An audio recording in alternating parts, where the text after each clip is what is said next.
Anong latest mga kababayan? Ito, umano'y pagpaputok ng baril sa harap ng sasakyan ni Franz Castro. Kinundi na mga kababayan. Naku po, tila ba'y nagdradrama na naman itong si Madam Franz Castro mga kabayan Ito nakita ko lang sa FB na nagdradrama daw itong si or anong klaseng kadramahan na naman itong ginawa ni Franz Castro mga kababayan, di umano. Di umano kabayan Eto, pakinggan natin. Yung second po na i-report ko po, Mr. Chair, ito po ay personal and collective privilege dahil may Personal. kinalaman po sa aking seguridad. So, kagabi po, Mr. Chair, mga bandang Takot pala tong si Franz, 11 mga o'clock o kababayan. 11 p.m., Yes. nasaksi po tayo doon sa isang insidente na pagpaputok ng baril ng pulis. Ako po. So binabagtas po namin, aywan ko pa lang po kung main road ito ng BGC. Meron pong police sa harap namin, police car. At merong dumaan na naka-motorbike sa harap namin hanggang Naka-motorbike? sa... Lumabas po yung police, Mr. Chair. Doon sa mobile car po. Lumabas po yung dalawang police. At Okay. hinabol po yung naka-motorbike.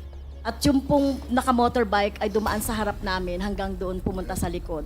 At So, nagulat po ako, naghabulan? Mr. Chair, pinaputukan ng isang pulis, yung naka-motorbike. Bakit ka magugulat madam? Baka, di ba mga kababayan baka suspect yun at naghahabulan di ba? Sabi pa niya mga kababayan pinaputukan syempre kabayan, di ba? Ewan ko lang di ba mga kababayan? Naghahabulan di ba? So hindi namin alam kung anong insidente ito, ano ba Di itong pala mga alam. naka-motorbike na ito. Talagang natakot po ako, Mr. Chair, at hinila na lang po ako ng aking mga kasamahan at pinadapa. At pinayuko, pinadapa. Tumapa mga kababayan. Natakot po ako, Si Mr. Franz. Chair, dahil bakit po nagkakaroon ng ganitong insidente na sa gitna ng traffic, sa gitna po ng traffic, Mr. Chair, ay nagpapaputok ang pulis. So hindi po, tingin ko po ay hindi tama ito dahil sa gitna po ito ng mga sibilyan.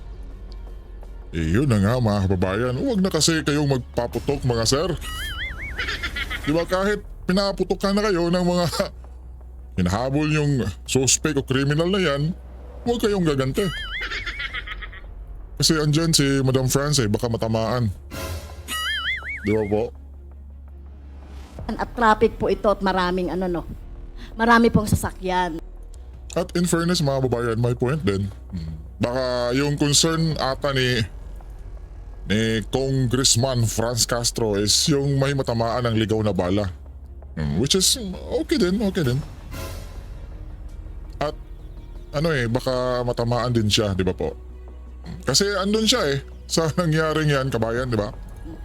So naalala ko po, Mr. Chair, yung insidente na naganap noong 6 years ago sa Talaingod na kung saan nandun po kami sa isang lugar sa Talaingod ay pinaputukan din ang sasakyan ko ng dalawang riding in tandem.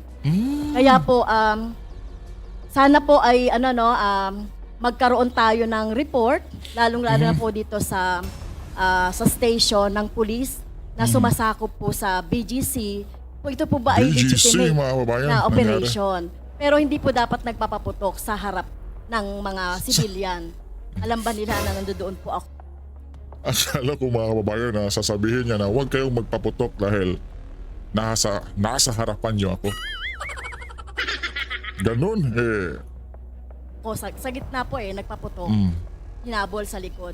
Kaya po, Mr. Chair, tinitake ko po ito kung hindi po magkakaroon ng police report na kung ano man po itong insidente na ito, tinitake ko po ito as personal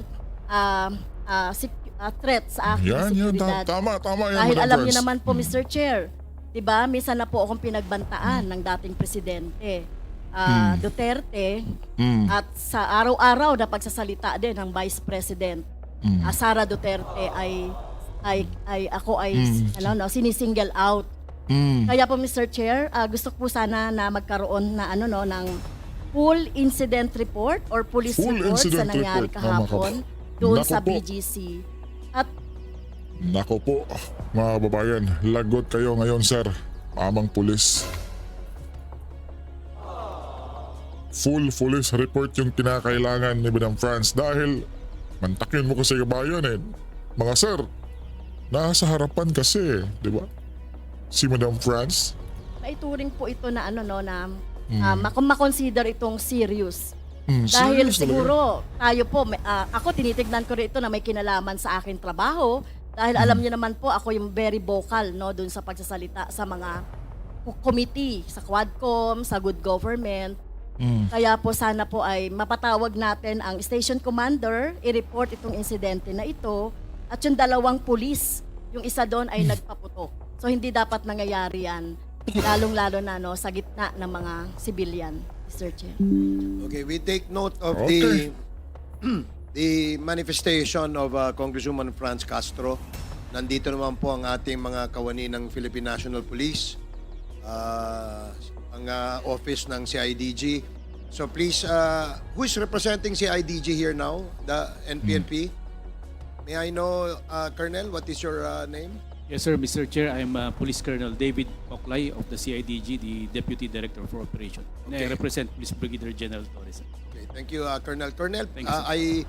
I believe you heard what Congresswoman Castro has stated before this committee, and it is of paramount importance for the committee as well as the whole House, to protect its members, dahil sa nangyaring yan, we would request that you facilitate and submit to this committee the report, the police report on that incident that happened last night, Congresswoman Castro. Anong oras po yan? Ang bandang 10:30 to 11, Mr. Around Chair. that time sa BGC area. So please Almost sa ating gabi na mga kababayan, ano po ang ginagawa doon ni Madam France mga kababayan, no? Bakit andun pa sila sa BGC kabayan?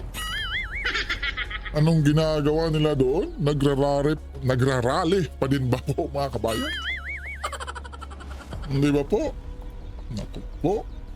coordinate with the Chief of Police of Makati as well as the Station Commander of the said Balik lang natin ng konti mga kababayan ha. Anong oras nangyari yun kabayan? committee as well as the whole House, to protect its members, dahil sa nangyaring yan, we would request that you facilitate and submit to this committee the report, Grabe police yung report on that incident that happened last night, Congresswoman Castro. Anong oras Mapapa-full po yan? report pa yung PNP dyan kabayan. Bandang 10:30 to 11, Mr. Around Chair. that time sa BGC area. So please coordinate with the Mukhang gabi Chief of ata yan, Police kabayan. of Makati as well as the Station Commander of the said district. Mr. Chair, I'm sorry. It's Taguig.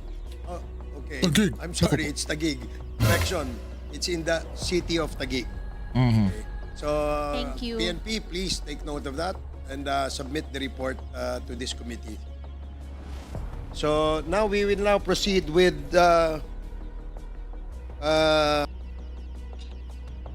At yun na nga po kabayan, no? Panawagan si Madam France Castro, kabayan, ukol sa nangyari sa kanila na mismo sa harapan nila ay may nangyaring pagpapaputok di umano kabayan. Anong masasabi nyo dito sa sinasabi ni Madam France Castro, kabayan? Magkomento lang kayo sa baba at pag-usapan natin yan.